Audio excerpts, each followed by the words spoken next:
Hi, Catherine. Good to see you again. Hi, How you doing? Josh. Yeah, you as well. Yeah, how you doing? I'm good. Why don't you start by telling us how we know each other and maybe a bit about your background?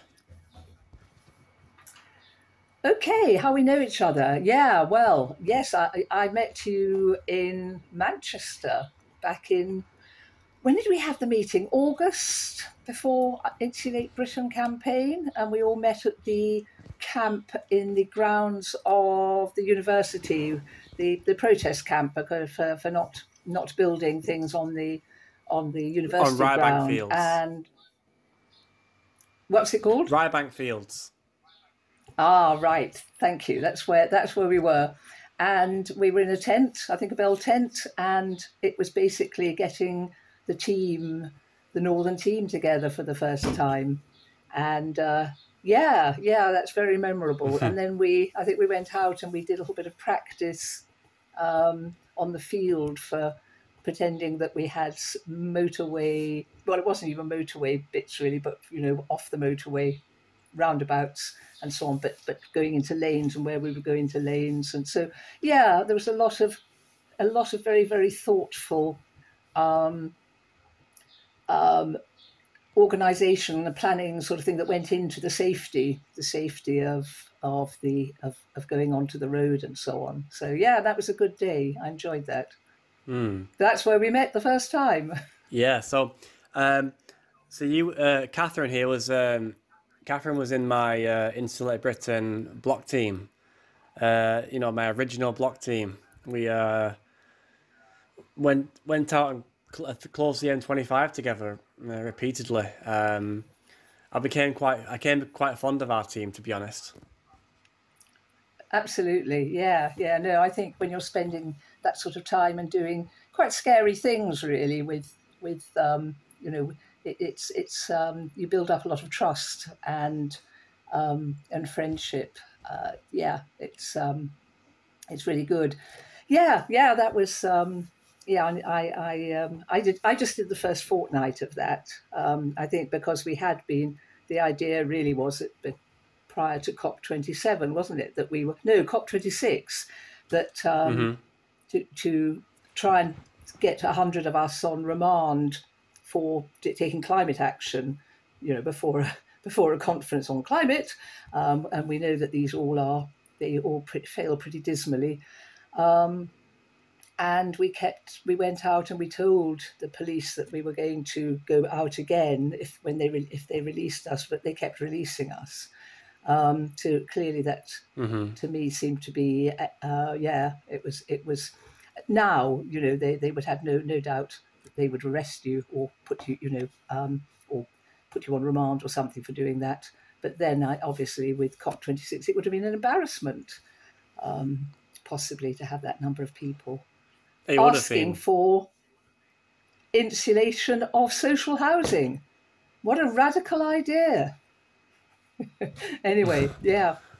So that was, I did the first fortnight, and I think the idea was that if you did a fortnight, that would probably be enough, but then it wasn't, obviously, it needed to carry on. So I joined again once more in October for one more block, before, um, yeah, before there was a bit of a break in that. Um, yeah, you see, I'll give you a bit of my background then. My background Yeah. on kind of protest activism or whatever. I guess I've been. Um, I joined Friends of the Earth in my early 20s, and actually campaigned. I did one of the first Friends of the Earth campaigns, which was to get Schweppes to take their bottles back and reuse them. This wasn't even kind of recycling; this was reusing them. And I went. I had a friend who was working in the office at the time, and I think that was partly why I got involved. And we went out onto the Edgware Road outside Sainsbury's, and I think I was dressed up as I was a bottle. I was inside some bottle thing, and my friend was a jar, and I'm very envious of her because I couldn't actually see a thing. Um, and so we did a bit of a campaign there. I think it had a little bit of effect. I think there was a certain amount of then recycle or reusing of the bottles. Um, and a few campaigns with them. And then, I don't know, through over time, I've done marches, I've done, standing outside places with banners, and it really doesn't do any good. It just, it really doesn't achieve very much, put it that way, for the effort that goes in. It doesn't achieve very much. But yeah, I've been, then I got involved in Extinction Rebellion in the April of 2019. I actually have quite a funny story about that, because in 2018, in November, which was the first Insulate Britain action,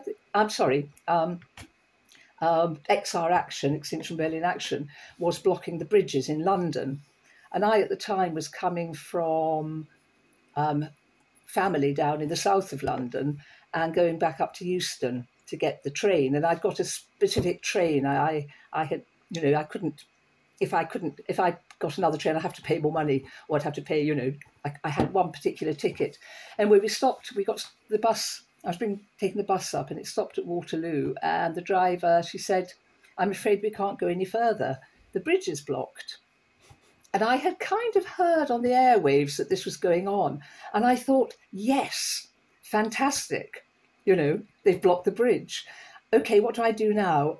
And I think if I hadn't had this ticket to get myself back, I probably would have gone out there and gone and joined or seen what was going on. But as it was, I kind of hopped onto the tube and went off back up north.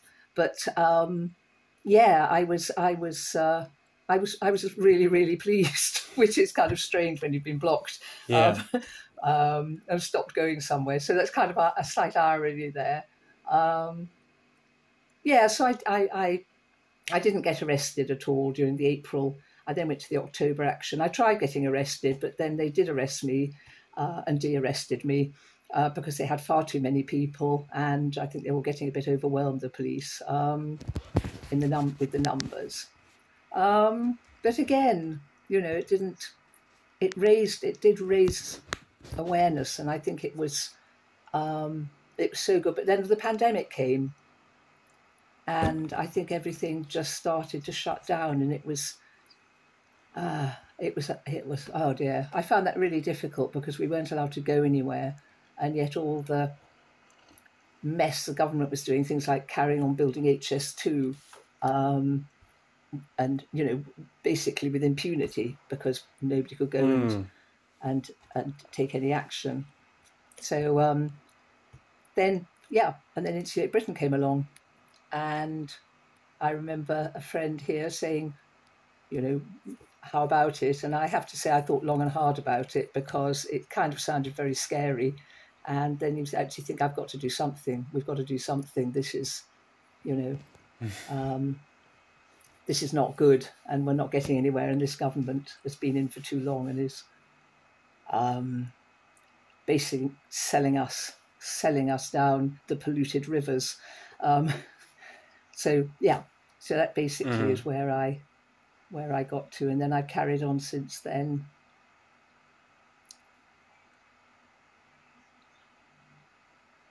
Yeah. Well, yeah. I could. I want to. By the way, now we're recording. I want to tell you. We'll come back to that in a sec, but I want to tell you where I've just been. So I've just been to my unpaid work now. That's my punishment for the Silverstone action, and it was at a food bank. And in the food bank, they had obviously the food that was going out, but then they had the food that was too close to the sell-by date. So if it's less than 3 days to the sell-by date, they weren't allowed to ship it out, so it all got put into a big bin. So I've been, with permission, obviously from the food bank, I've just brought back like a lot of food, basically, like piles and piles and piles of food. And not only that, they had crates of beer as well. And they said you can take as many. They had crates of lager. Yeah, man. Oh, really? Yeah. Did they go out of date? No, but they said we can have as many as we want. So I've taken 38 cans of lager as well. So I'm quite pleased with my unpaid work today. But that's basically food that the food bank doesn't want then. That they can't take. Gosh, yes. yeah, that's another huge issue, isn't it? Food waste. Yeah, yeah, literally. Like, imagine like a dumpster, the size, like a big dumpster, full to the top of packaged sealed food. Like most of it, like it was either going out of date that day or going out of date in like tomorrow or the day after. So it was all still in date. Just Mm, I've blimey. I don't buy meat anymore. But if it's gonna go to waste, I will eat it. So I've just had a big plate full of lamb chops and chicken and steak, all on one plate because it's all on its last day and it all needs Yeah, using, yeah, and it's going to go in the bin yeah. otherwise. So I've just had a bit of a meat feast because I won't buy it Yeah, I know. anymore. It's always no, no. It's a dilemma, isn't it? Because I have I've been vegetarian for quite a long time, but I actually decided about just over a year ago to embrace veganism. I just thought, let because partly because I know that I mean cheese is the main thing. I think when you're if you're vegan, Hmm. um, but cheese is really so bad for you. I thought, well, okay, I'll stop. But I do, yeah. Food waste is. I think it's being a what is it? Some people call it a freegan. So if the food is going to go to waste, it will be eaten. And I'm similar. I will always cook at home. I will cook vegan, but if I'm, yeah, if food, I won't waste food. Yeah, there are limits though. I think when people think about what's your limit, I think of kind of slimy ham slices in plastic, and I think no, I really don't think I could go down that route. But yeah, yeah. So you're at food bank. That's brilliant. So yeah. So how many days are you doing there? um, I well, today was my first day, to be honest. It was part of my unpaid work. Yeah, Mm. today was literally the first day, so I'm quite chuffed, to be honest. Like, um, yeah, the first lot of unpaid work that I got given, it was like sweeping stones in a car park. You know what I mean? It didn't really feel very, I didn't really feel like I was being used for much good. But working in a food bank and sorting food between like, you know, sorting the good stuff out, it felt like I was actually doing something productive, and I did it with glee. Do you know what I mean? And there was a load of other volunteers there Yeah. as well. Oh, that's really nice. Yeah. It seems to be. I know that there seem to be sort of limited places you can go and do the community hours, this stuff that's supposed to sort of Mm. rehabilitate, isn't it, or something, or which always seems a quite a strange concept in the case of kind of climate protest. Um, but it seems to be that there's a limited. They have certain things like charity shops or food banks that you can go to, but you can't just choose a good place to go to or to use your skills, which seems a bit daft, really. If you've got skills in something, why not go and do voluntary stuff there? It's. I mean, today I just actually did a day. I mean, this is actually voluntary, just voluntary, voluntary. We've got a zero waste shop here, and I know they struggle a bit. They it's Mhm. and so and sometimes one of them is the person who's meant to be running it is their child is ill or something, so they can't come in. So I said, well, if you train me up, then if there's a day, if somebody can't come in, if I'm free, then I can come in and make sure the shop's open. Um, and I mean, if I'm likely to get some community service soon, I think, and so it would be really useful to be able to do it somewhere like that. Because all the profits that they have from this zero waste shop, they actually give to there's a charity that they run. So any profit goes to that. Um, so it's not a kind of commercial enterprise in that sort of way. And yeah, but I don't know. I mean, I think there's certain things they say, no, you can go and work in this charity shop, or you know, you can go and I don't know. I Mhm. no doubt I'll find out. But yeah, yeah, it's so you're You at home at the you can moment then. ask, You're You can ask to be put in different places. Sorry? You can ask to go to, yeah, whether they say yes or no. I know when we were being given community service at sentencing recently, I actually didn't get community service because I said that I would carry on in resistance, that I would carry on. And so the judge gave me a custodial sentence. He gave me 5 weeks in prison for saying that I would carry on. But and so did one other person in our group of 7, I think it was. The other 5, they were given, work to do in the community. And one person who's a trained therapist, she said, could I not give people therapy? Would that not be and the judge said, yes, that would be that would probably be very nice, but it doesn't work like that. So, but I guess if we ask and we push a bit, maybe might try that. Yeah, I know. I don't know what luck one would have with it, but yeah. Mm-hmm.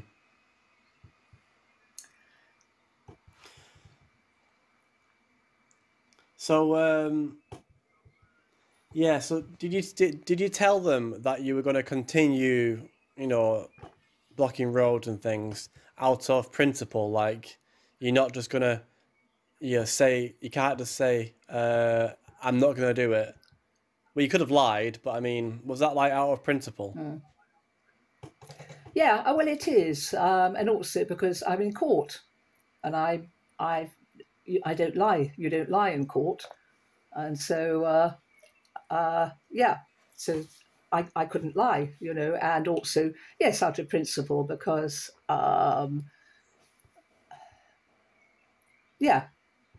I don't, there's a lot of trying to stop people, trying to stop us, as we all know.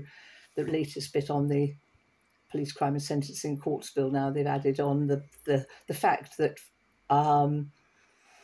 minor disruption of more than 2 people or 2 people or more is now serious disruption and arrestable. I mean, the government is pushing so hard to try to stop what is at the moment are slow marches that we're doing in London and around the country, but mainly in London every day. Just Stop Oil's been doing them every day since the 24th of April, and we have a right to legal protest. It is legal to protest. We have a right. Have you been to slow this. marching? Yes. I've done some up north. I think our first one I did was actually in Manchester, and actually last Saturday I did one in Manchester as well, along with there are about 50 of us. It's interesting. The numbers are definitely growing. I've done a couple in Lancaster, one in Liverpool, and a few I've been down in London as well, doing some down there. And I think they are effective. They are effective because even though nobody likes such. I want to ask you, how does a slow march? How does it feel comparing a slow march to actually sitting in the road?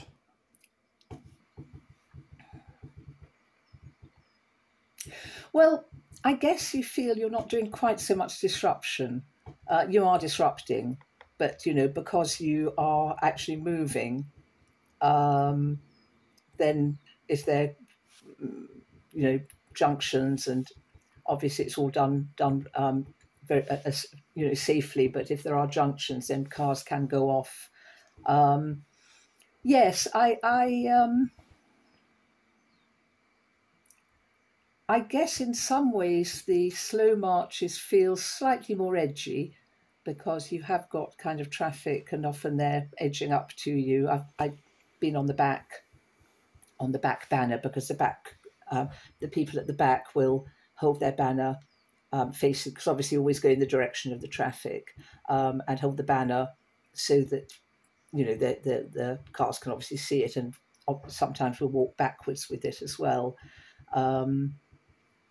So it feels more, I don't know, because cars they don't stop. They haven't stopped, which they do obviously if you're sitting in the road and you're blocking, the cars will stop. With this, they are still moving, and sometimes they will do rather silly things like get up on the pavement and drive round you.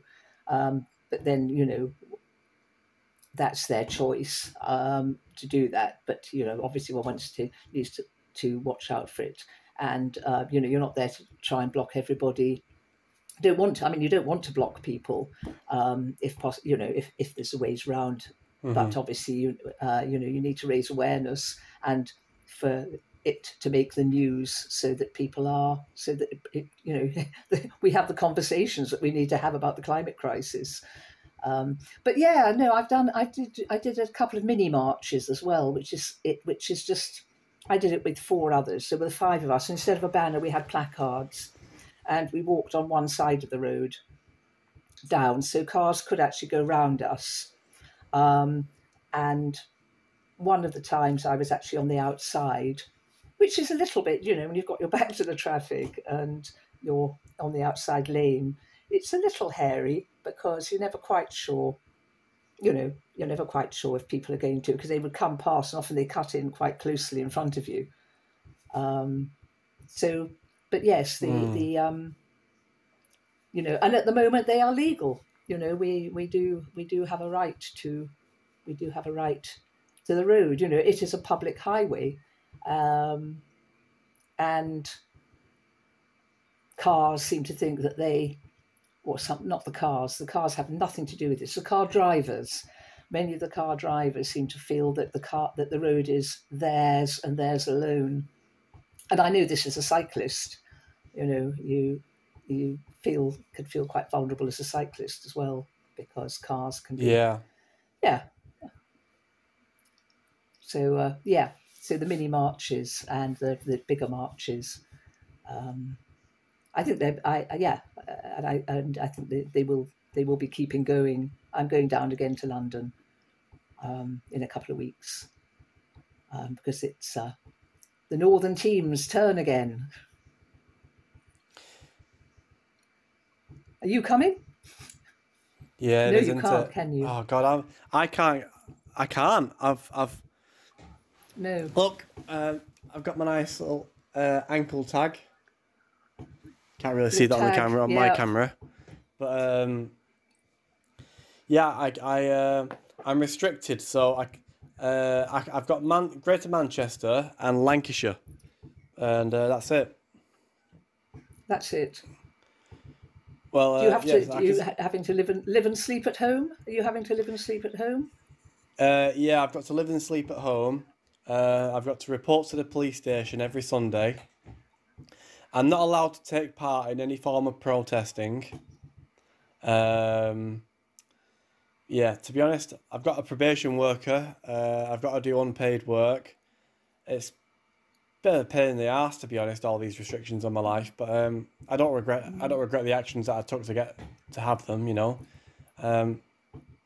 I think if I was going to go to the slow march actually in Manchester this Saturday, but I was in Preston and I overslept at my I overslept and I missed it basically, which I'm not very happy about because I was quite looking forward to it. Yeah. But if I had done that slow march, then technically I would have been in breach of my bail and they could have arrested me and thrown me in prison. But I think I'd come to the point where I was okay with that, If I got thrown in prison for simply marching down the road peacefully, then so be it. Because you've spent quite a bit of time in prison, haven't you? Was that on bail or was that all on bail? A remand. That was on remand. So I spent 170 days in prison on remand. And I got to the point where I came accustomed to it. So now, like short prison stays, like a few weeks or whatever, it's not really a threat to me. It's not really a deterrent. Right, yeah. I'm not afraid of them anymore. I'm not afraid of prison. No, I think it is interesting, isn't it? Because this is Oh, just trying to shut everything down. I just find it quite. It's not depressing really, but it's just you wonder where the government's coming from. When they know what they need to do. Everybody knows what they need to do. And all they need to do is, at the moment, stop all new oil and gas licenses. 130, isn't it, in the North Sea that they are Oh, planning on licenses and consents? I think it's like And they've already 130 just opened. nationwide. I think it's mainly in the North Sea because that seems to be where they have the oil and gas. But yes, it is whether it's nationwide. Yes, but it's yes around the coast Hmm. of the country.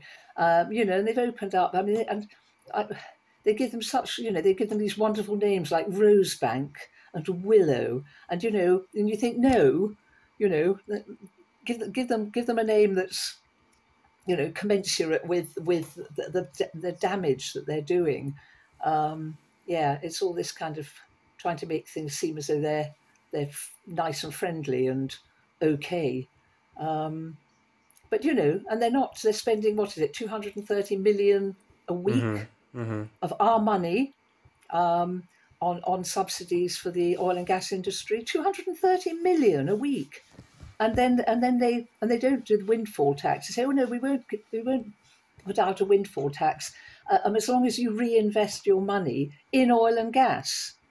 I mean, it's absolutely crazy, and I just find it I actually find it hugely upsetting. I mean, I've got two grandchildren, and all the young people. I mean, the young people around, people in the global south. I just, I cannot believe that they can be so awful, that they can be so greedy. I think that I just don't think that they're.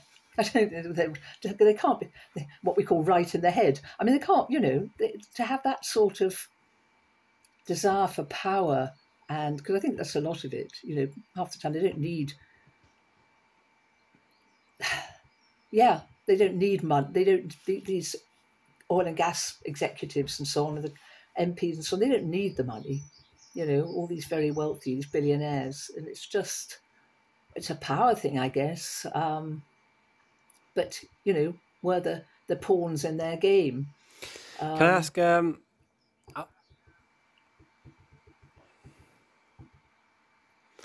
just wanted to ask. Could you walk us through like what it was like for you when you first were thinking about joining Insulate Britain, when you was weighing up prison and when you was weighing up, the damages that it do to your life and how you was balancing that with how you feel about your grandchildren and their future. um, I think it's. Um, I don't think I could have carried on living with myself if I hadn't stepped up, because there's absolutely no reason for me not to do it. The position I'm in, the age I am, the position I am in terms of work. I work with my daughter, but I can. Well, that's negotiable. It's not as though I've got an employer who's going to say, "Oh, you can't do this," or I do have to. We negotiate. We can negotiate time off work. The times that I can go and take action, and also if I'm likely to have a prison term, if I can be spared. So with Insulate Britain, there we had I'd organised that first fortnight so that if I were put on remand, then that was kind of organised and not a surprise. Um, I love my well, we all love our family, don't we? And I can't not do this, really. I mean, I actually don't. I know it sounds. I actually don't care about myself, really. I don't care.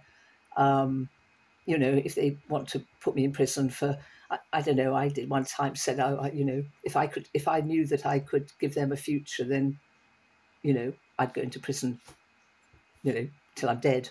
I'm not. I mean, it's hard. It would be hard. I did find a time I was on remand, and didn't quite know how long it was going to be. And I'm sure you had that sort of thing, that it's quite difficult when you don't know how long you're going to be in there. If you're given a prison sentence, you say, okay, I'm in for this length of time, and you kind of sort yourself out. But when it's kind of always this, oh, am I going to get bail?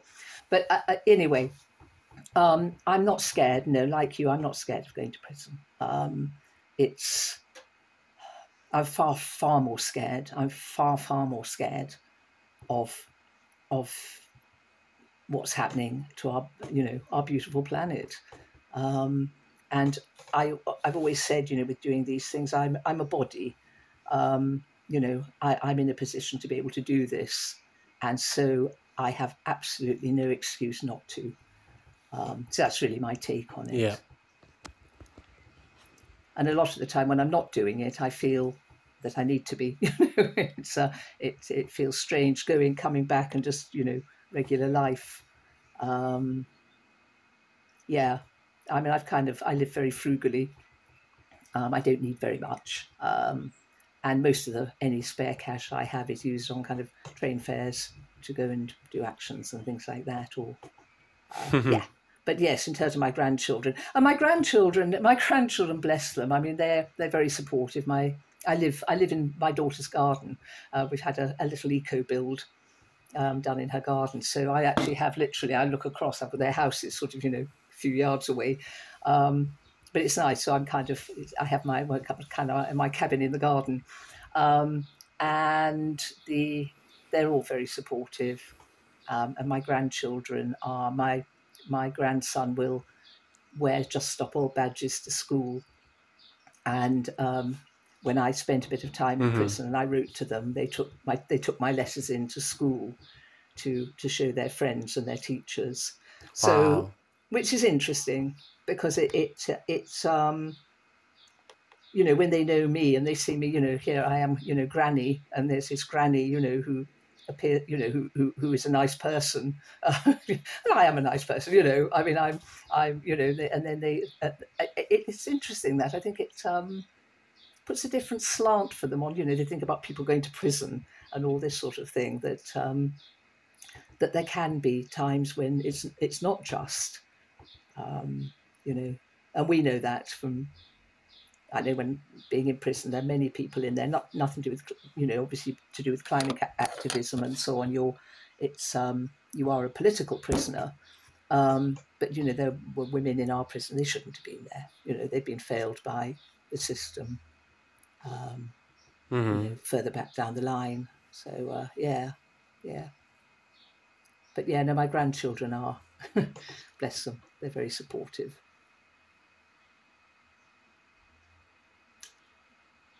Well, that's really nice.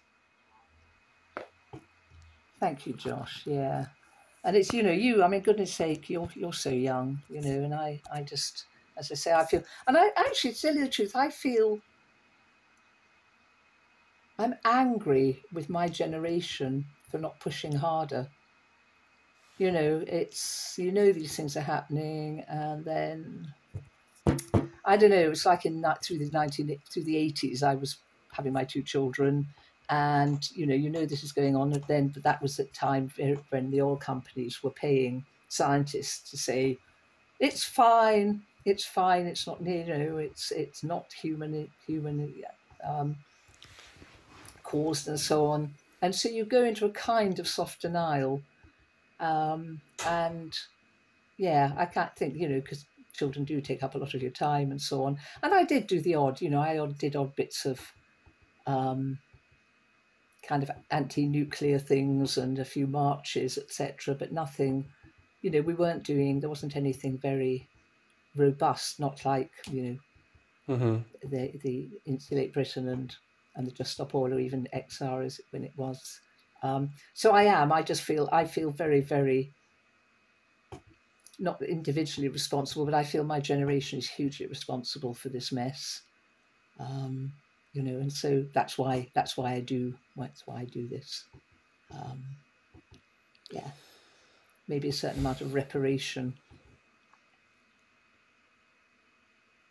But yeah, it is. It's you youngsters, and even me. I mean, I intend to be around for a while longer. I'm not that. You know, I actually. I'm not that young anymore. I'm 30 years old now, so I'm not in my 20s I anymore. know you are just. Oh, but Josh, that's so young. Believe you me, you might not think so, but I know it's not like when one's out, in teams with kind of 20-year-olds and 21-year-olds. But you're young. We're still talking. We're still talking. If you live to be 80 or 90, it's another 60 years. We're still talking pretty much the end of the century. Oh, Um, you know, God, so it's. I do wonder what kind of world am I gonna see in my lifetime? What wars am I gonna see? Like, say, like, for example, if someone was born 100 years before me in 1893, so 1993, they would have seen World War I, the Spanish flu, World War II, the Great Depression, to name a few things, and I just can't help but Mm. wonder, what are we gonna see? The thing is that with things like the wars and so on, you do hope that they will end. Um, Whereas so much now, I think of wars. The wars are out in the east and so on. Much of them, I'm sure, are um, brought about. Well, they're brought about by. I mean, civil war brought about by kind of drought, so lack of food, lack of resources.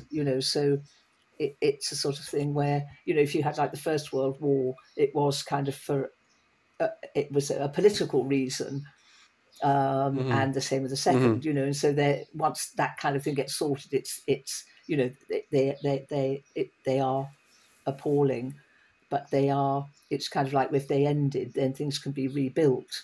But here now, I mean, once the Arctic melts, you can't get the Arctic back again, not unless everything's shuts down, all the CO2 emissions shut down, and the methane and so on. And even then, you're not going to get it back for thousands of years. So it's this kind of tipping points. It's these climate things that are going to cause water shortages and food shortages, yeah, and subsequently war and so on.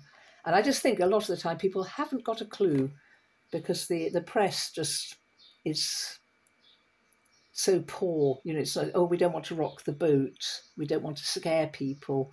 Um, you know, and I think possibly, if people knew, I do believe that if people were told this is what we need to do in order to give our loved ones and so on a future, give our children and so on, I'm sure people would. We saw that in COVID, that people will, you know, um, comply with things if it's for a greater good. But nobody's being allowed to make that Hmm. choice. So I'm not sure. It sounds all very pessimistic, really, with this. But I'm. I think we need to build a lot. We need to build resilience. We need to build, um, yeah, We need to adaptation. I mean, we haven't got a lot of time to adapt, but I think there's got to be a lot of kind of there needs to be adaptation and um, just changes in the way that we view the world. Um, I say if we're going to in any way get through it. I was gonna say I say this all the time. I am increasingly concerned that we are passing the tipping points right now in Earth's climate. But even if we do pass the point of no return in Earth's climate, we could still save billions of lives by building resilience into communities. Like Mm. harvesting rainwater and growing food indoors hydroponically on a massive scale, and there's heat proofing our infrastructure, like our power lines and everything. We could make everything like more resilient. Um, like there's lots of things we could do, and in Africa, like we need to help them build like more water sources and more food sources that are climate proof. I mean, because we're going to have the largest immigration. We're going to have the largest amount of people immigrating from Africa into Europe, than has ever seen in the Mm. history of mankind. and it's going to become it's going to become the largest humanitarian disaster in the history of mankind, and we need to be putting systems in place in Africa to feed, house, and water people where they're living now to prevent this from happening. Yeah, no, absolutely. It's yeah, yes, it is, and I think you know we have known. I mean, again, if the government had put in place, you know, licenses for much more green energy, for wind farms, solar, you know, done that properly and many years ago, and also. You know, I know that people like Jacob Rees-Mogg, he's always bleating on about, yeah, but you know, we haven't got the storage, so it's all right when the wind blows and it's all right when the sun shines. But I just reading up about things a lot of the time where you've got people working on amazing batteries, sand batteries, you know, that will hold so much heat, and sand is everywhere. You know, they're not going to be expensive, and you can store massive amounts of energy with big enough batteries and so on. And yet, the money's not, you know, the money's not being put into that. The money's not being given for people to develop these systems. It would appear, you know, it just doesn't, because so often you read about things and then they kind of disappear from, you know, nothing seems to ever to have happened with them. Really, really good ideas and really good ways, but just need to be scaled up. But you know, if it's not going to make the Tories and their cronies, you know, a shed load of money, they're not interested. You know, it has to come. It has to come. It has to come from the top. It has to come from the government, and as we know, they're failing us horrendously. Unbelievably. But yeah, I mean, there are. You're quite right. You're quite right, Josh. There are so many. There are so many things, really good things. But yeah, I mean, I think they reckon possibly by the end of this decade, there's likely to be half of Africa will be on the move because they can't live. They can't live anymore in the areas that they're too hot, they're too dry, or sometimes too humid. Where there's a point where the humans actually, the body just collapses, the heart gives up.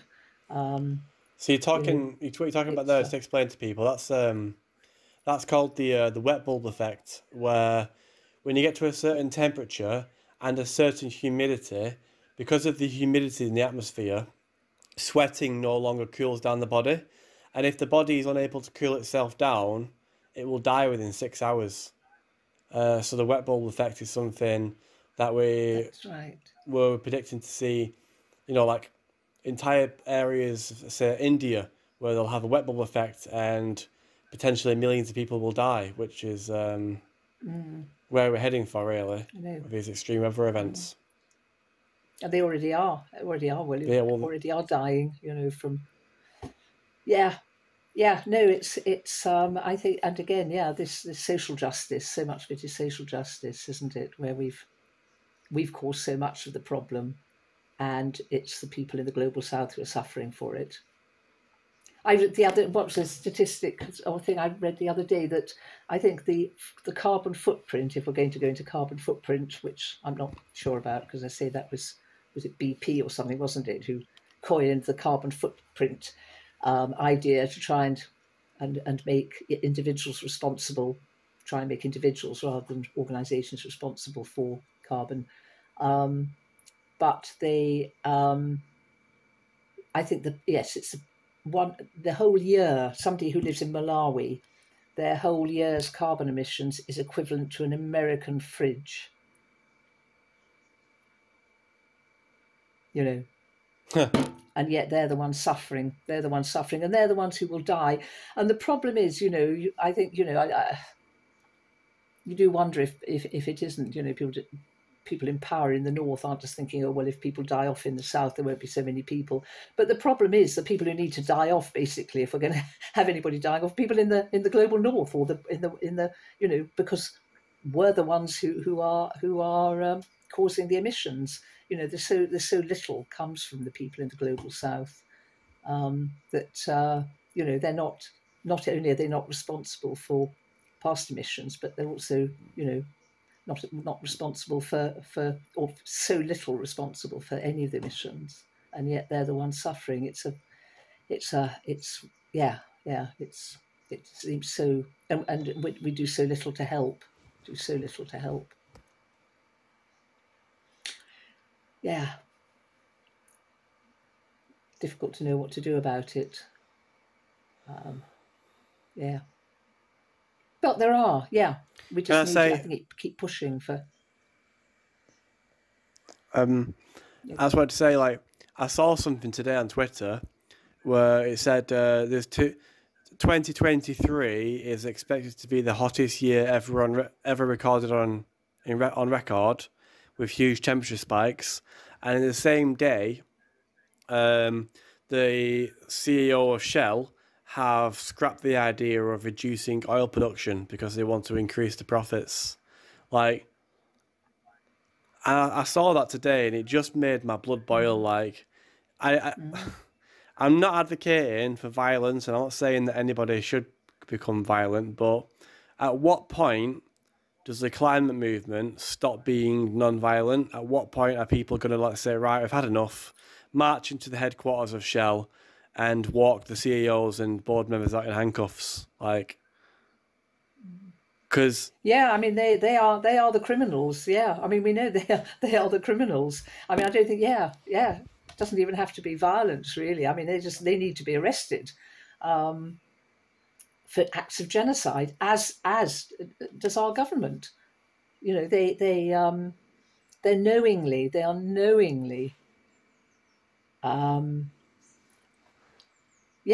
knowingly ruining ruining the planet. They're knowingly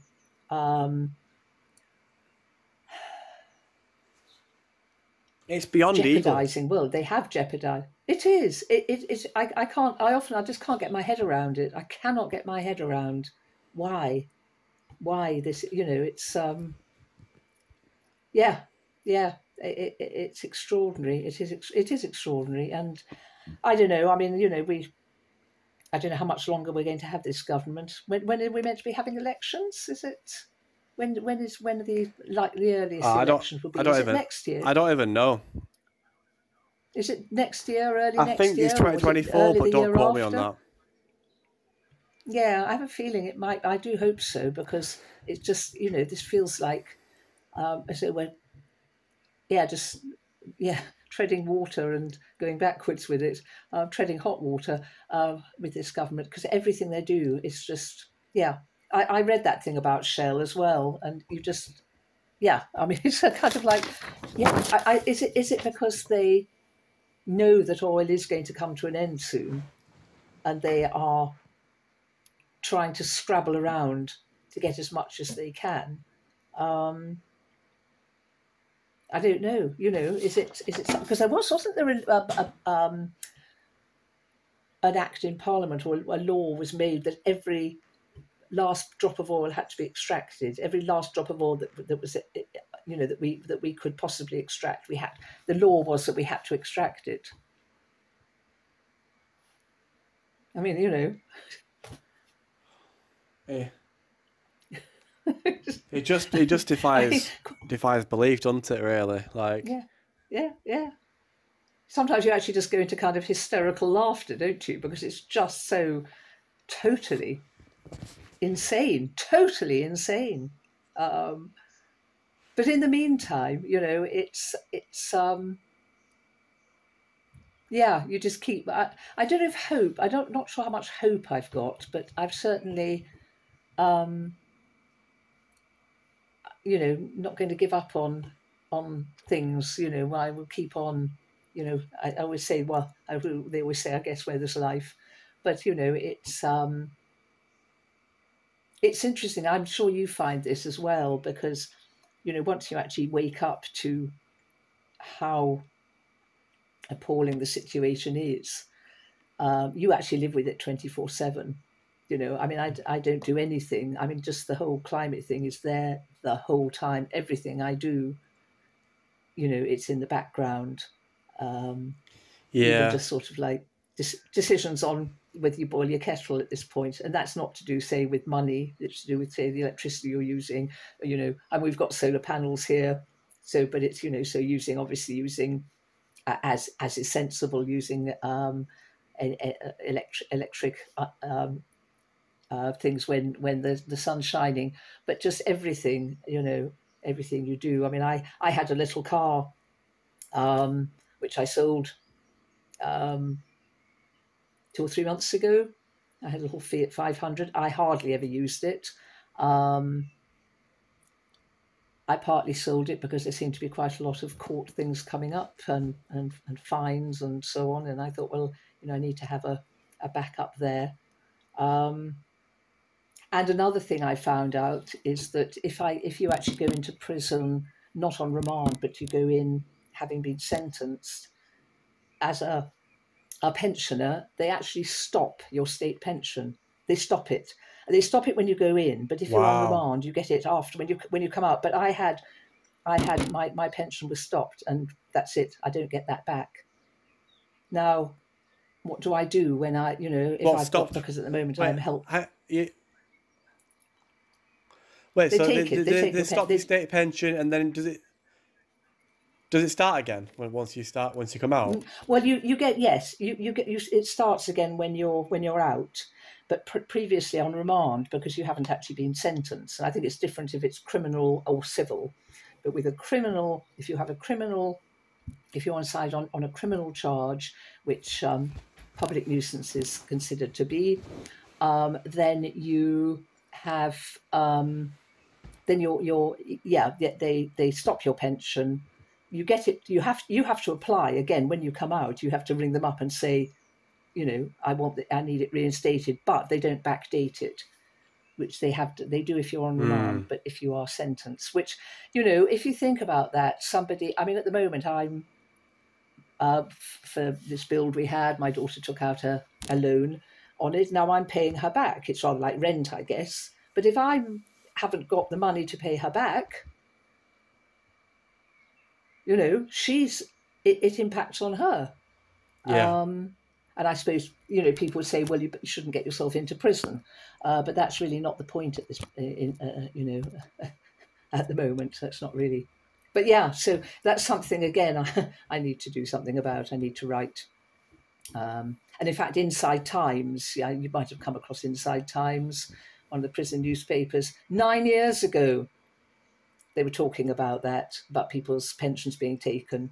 Because if you think somebody goes into prison and their partner or their children or whatever are reliant on, probably maybe not children on an old age pension, but you never know, but their partner's reliant on this, what do they do? Because that money goes. It's not there. So that's another, I want to yeah.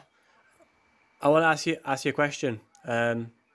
So, in your opinion, how do you think the public will react when they finally realise how severely they've been betrayed by their governments on the climate crisis?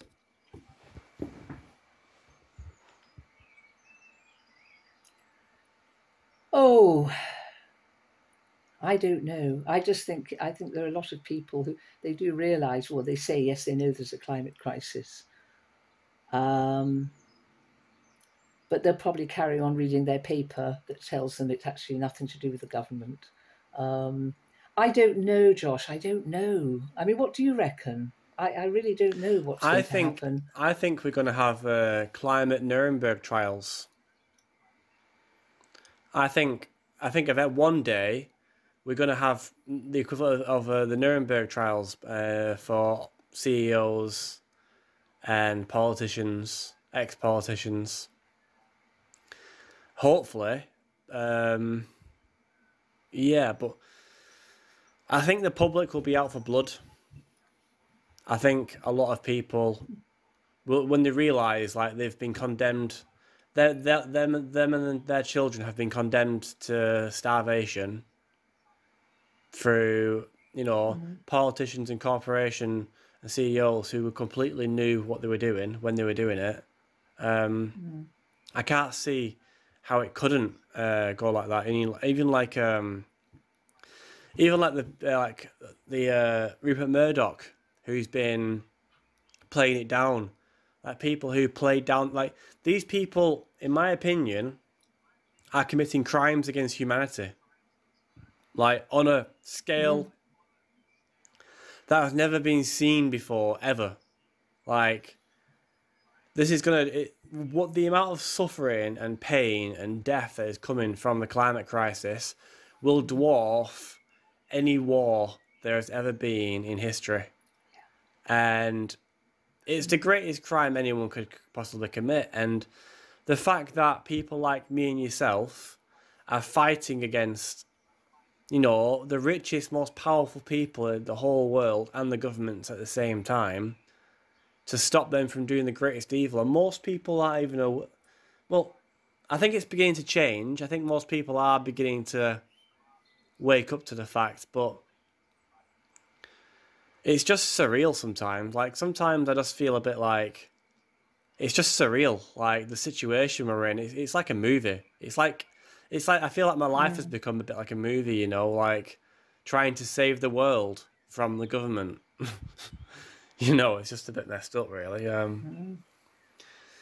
want to ask you more about the emotion, your emotions, like that drove you into action. Would you say that it was more emotion based, or was it more logically based? What was it that brought you to that decision? Yeah, I guess it's probably more emotion based. It's yeah. I mean, I actually have an inner rage. It doesn't manifest itself. But I have an inner rage as to against the people who've allowed this to happen. I am outraged as well. I'm outraged by and I'm completely.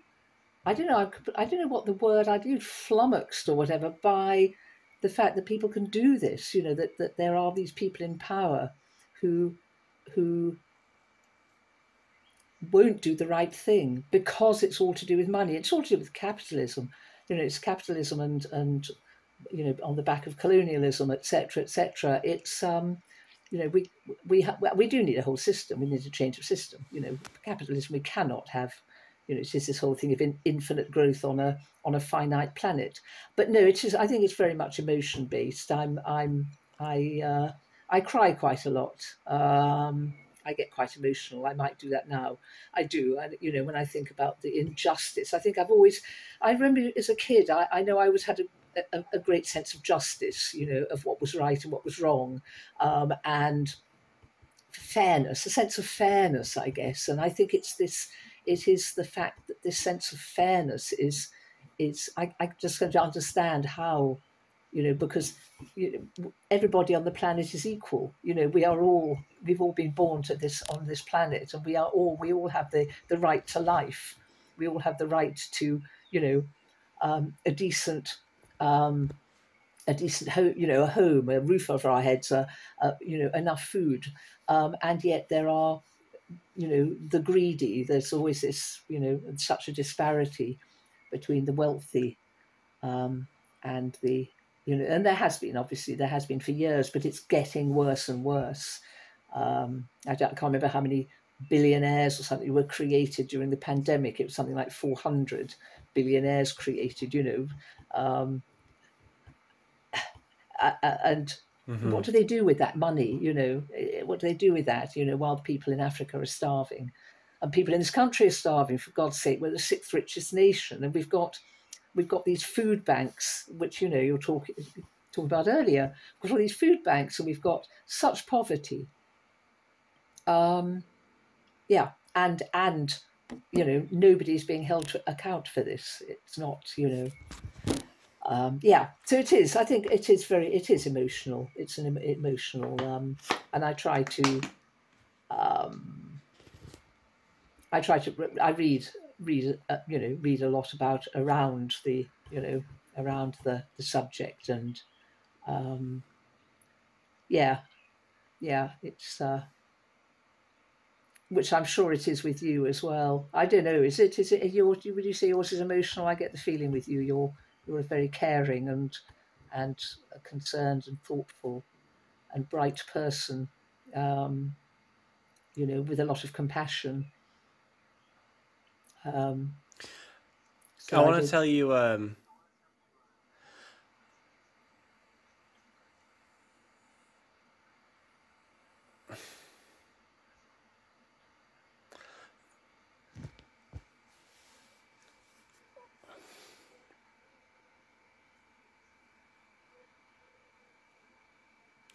Sorry, did you ask?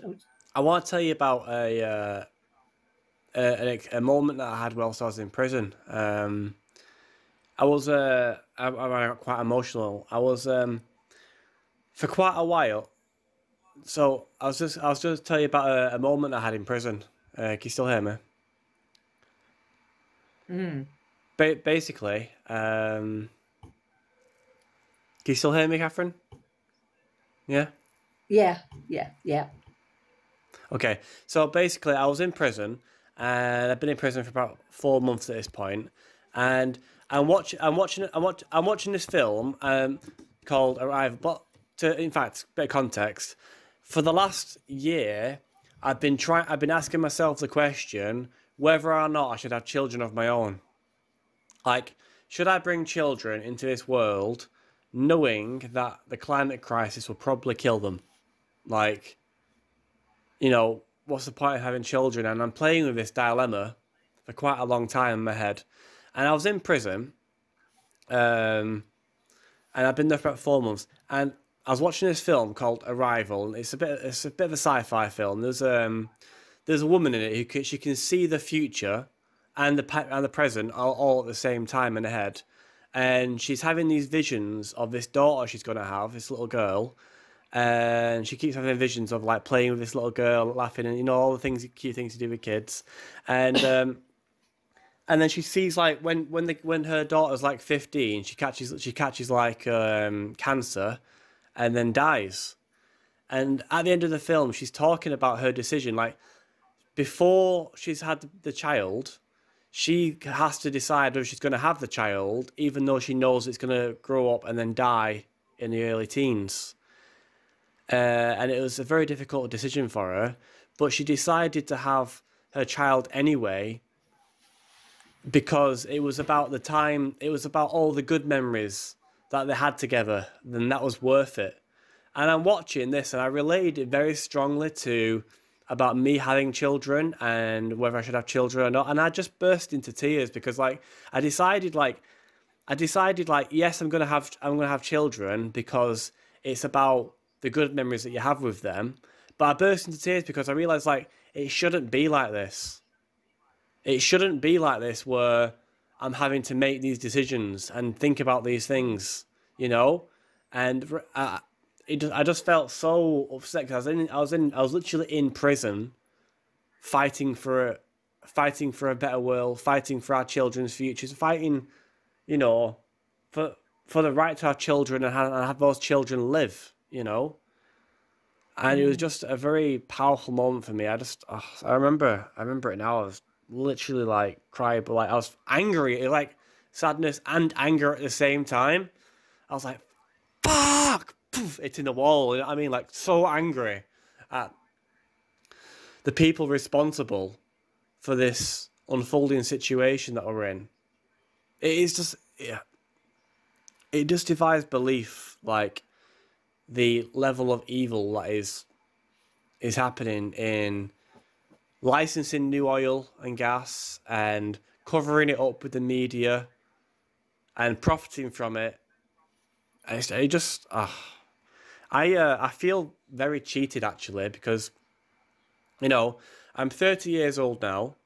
I should be I should be like planning to have a family and planning a future and doing all these things, but I feel like that's been taken from me. I feel like Mm. the future I should be planning for has been taken from me, and now I'm in this struggle to try and protect what's left. And I know I'm not the only person who's felt like this because I've got friends. I'll give you another example. I've got a friend in the in Just a Pile. I won't name her, but she's 19 and she should be in university right now. Like all of her friends have gone off to university, and she wants to have this career working with kids, and she can't have it because she's got to try and safeguard the future of the human race. And if she gets a criminal record, she won't be able to work with children. So she's sacrificing her own wants, her own needs, and her own future because of this situation. And she was telling me this, and she was genuinely like tearing up because she feels like she's been cheated out of a future. And I think a lot of young Yeah, people in yeah. the climate movement who become aware of this feel the same way. Um, you know, what are your thoughts about that? Yeah, yeah, yeah. No, no, absolutely. It is. It is this awful thing of, yeah, the dilemma of, do you bring children in? I mean, I know there are different takes on this. That having. I guess it's always a difficult one, isn't it? It can get quite. We could get quite so philosophical, or not philosophical, even ethereal about these things, as to what is the purpose of life, and what is the purpose of being on this earth, and so on, and whether, as the thing of having that, as from your film, even knowing that the time together is going to be short. If it's if you get if you get an amazing sort of positivity and positive energy from that relationship with you and a child, I believe very strongly that positivity, it is all energy. I mean, everything is energy, really, and the positive. And this is why, as long as the positive energy in the world can outweigh the negative, then you're on a kind of slightly more upward trajectory. I don't know if that's quite, I'm not sure if I'm making myself very clear there, or I don't know if I can see it that clearly. But yeah, it is this thing of because in some ways, if you say, I'm not going to have children, I can't bring children into this world, it's almost like saying it's going, well, we know it's going to be pretty bad, but it's also, is there any um, is there any hope there? I mean, I've thought about this, and quite honestly, Josh, I'm not sure if I were having children now, if I were your age now, I'm not sure I would have children. Even though it's something that I knew that I always wanted, and I'm fortunate that I had two children. They're now grown up. I've got the grandchildren, but yeah, it's a huge one. I have to say, I see small children around, and I think, blimey, this is, and this, yeah, and this is why I think I do this, because these children have got no voice. My grandchildren have no voice. They can't. There's no way at the moment that they can do anything about what's happening. On a political level or whatever. They're supposed to be having their lives. So yeah, no, it's a very difficult one. It's a very difficult one. Yeah, it's not something that I would want to have to do. I'm not envious of you at all, having to think about this and make decisions and whether it's the right one. I think you make a decision, and you know um, yeah, yeah, and yeah, whatever decision you make, um, you never quite know, do you? Whether you never quite know whether you made the right one or not. Um, but yeah, it's hard. It's so hard, and that again is something that's, God's sake, the having to make that sort of I decision have uh, I is have so made I unfair. have made a decision now. You I've have. uh, I've decided that I am going to have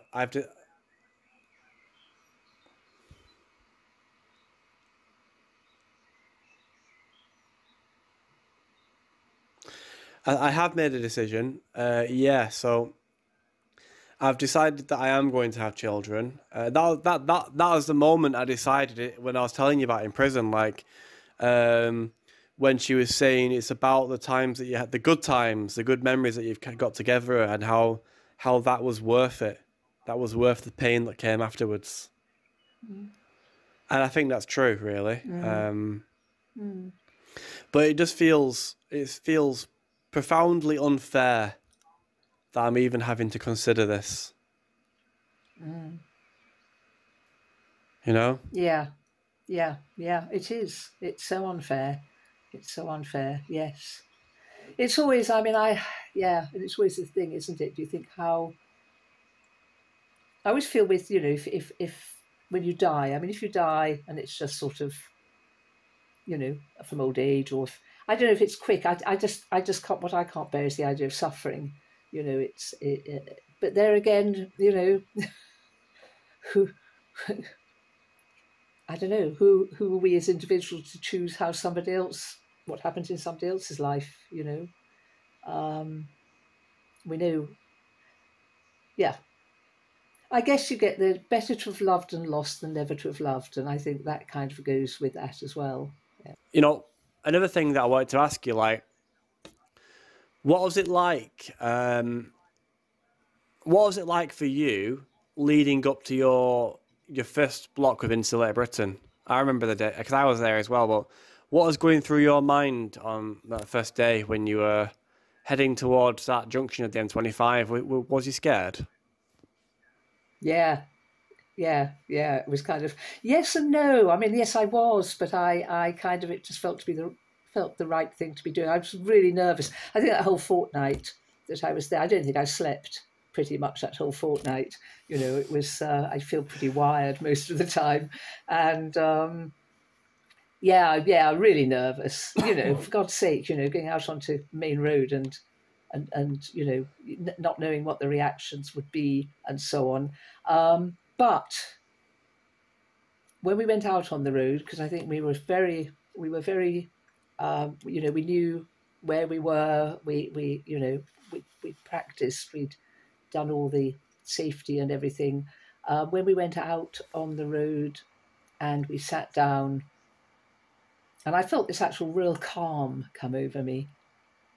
I Mm-hmm. felt it was. I think some of the nervousness was actually not achieving, not getting there. Maybe being found before we got there, etc. Yeah. That sort of thing was.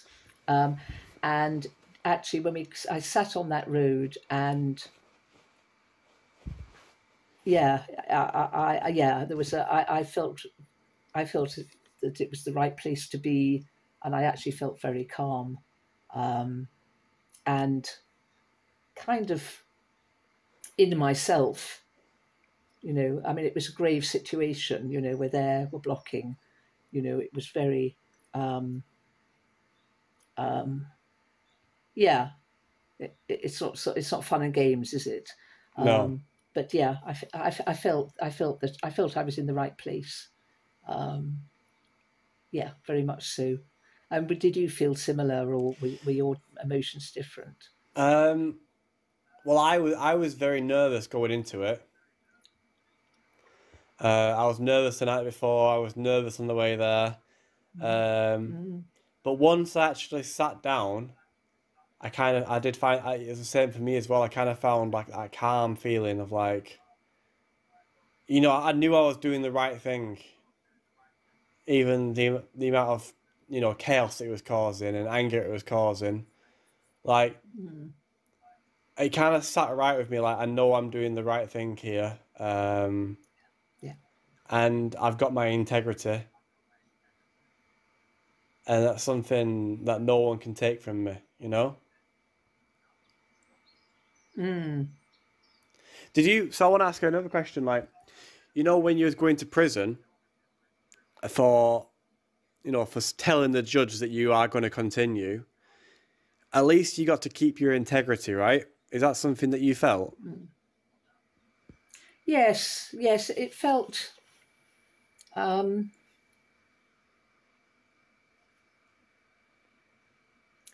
yeah, it's difficult. I mean, it felt the right thing. It felt good to actually stand up and say, "I'm not afraid." You know, I knew that I was going to be sent to prison for it, and it was, it felt, um, powerful is quite the right word, but I wasn't going to be intimidated, um, because I knew that what I was doing was the right thing, and to actually say, yes, I will carry on, and actually tell him I was going to carry on. Because that was what with all of us, he was very keen to know, um, whether we were going to carry on. I think that was very much, whether he was going to do what sentencing he was going to give us. And yeah, to actually stand there. And I said to him before I read out my statement, because we all read out, as you would know, you all have a chance to read out a statement, which is not really much good at the end because, you haven't got the jury there. You're not allowed to say anything with the juries there, but, you can with the judge. Yeah, and I told him, I said right from the start, I said, I just want to make it absolutely clear that I will not stop, that I will be continuing in civil resistance. So that's, yeah. So I kind of told him at the start that I was going to carry on. And then I read out my statement. Yeah. So I think we are,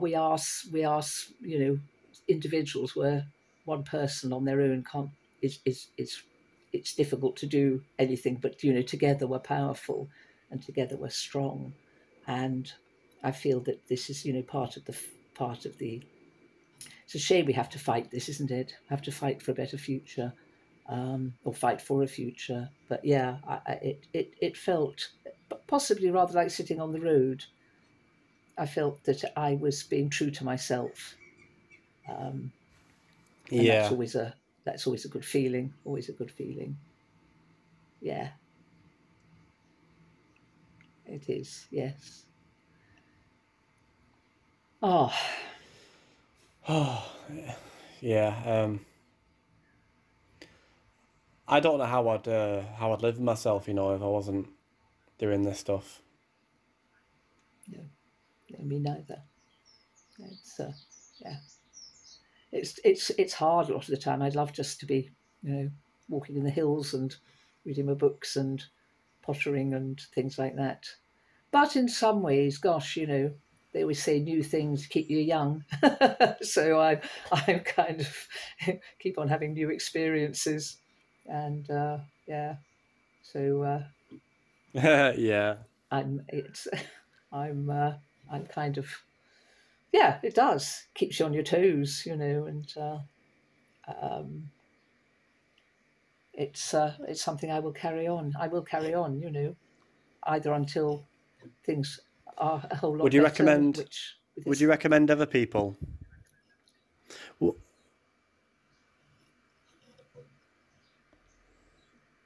Would you recommend other people going to civil resistance?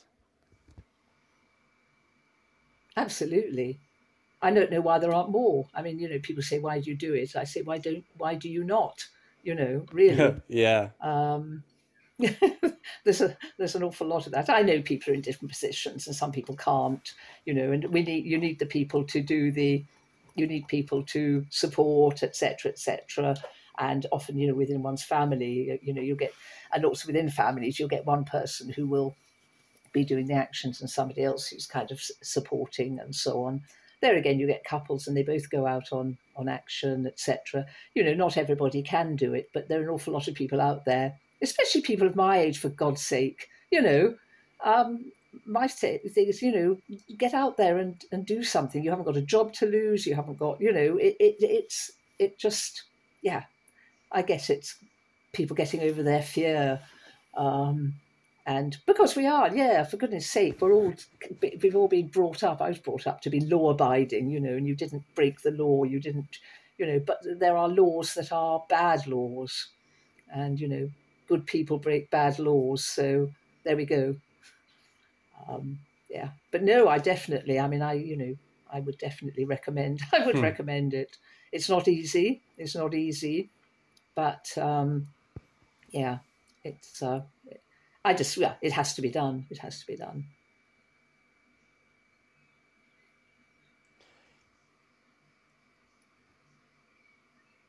Well, do you know what?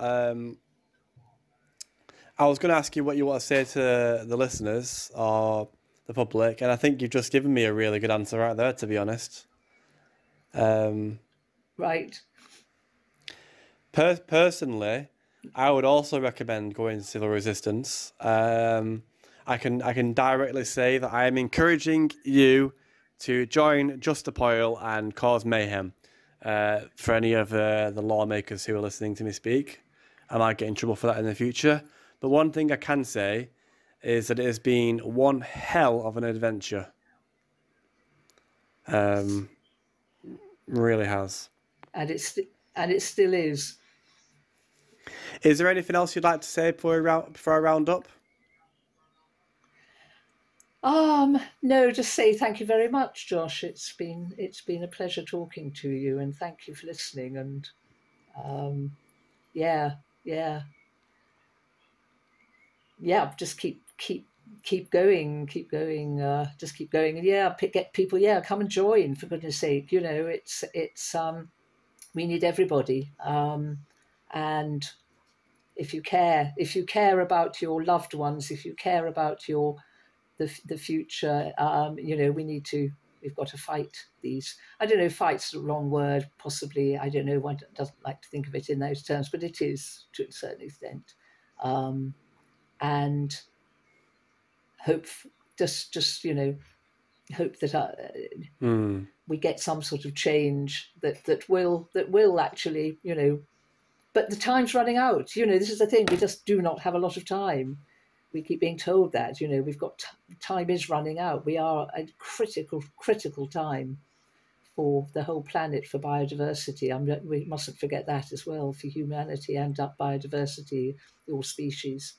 And just get out, join Just Stop Oil, or any of the movements at the moment. It's Just Stop Oil. It is the one that's doing the but there are many strands, and the whole coalition of groups that are protesting under that banner. Yeah.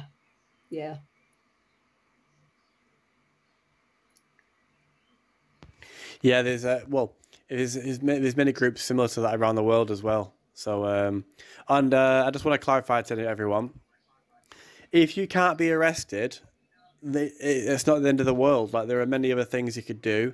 There's lots of supporting roles with it in Just Stop Oil and many other movements. Like, you can do. There's admin work to be done. If you're good with spreadsheets, we need you. We need like HR people and people with lots of different skills to really come together and help. If you've got a spare room, and say you're in London or you're in Birmingham or wherever, you could host a climate activist who's in court in that city or who's doing action in that city for a few days. Or you could donate. You can donate. So there's many things you could do. And I'm just going to finish by saying, if you like what you've seen today, then please like and subscribe to wherever you're listening to this on, because we're on Spotify and all the streaming platforms now, all the podcast platforms. In the link to the description, you'll find a Patreon account, because we want to get ourselves some proper decent recording equipment, like a couple of cameras and a couple real microphones, because as it stands right now, we're using phones. And please share this with your friends and family if you found it interesting. Goodbye, everybody. Bye. Thank you, Josh. We are the tongue that speaks the truth. We are the song upon the wind. We are the courage to stand forth. We are the change that now begins. On this good green earth, we will take a stand with an open open heart and a healing hand. With an open heart and a healing hand.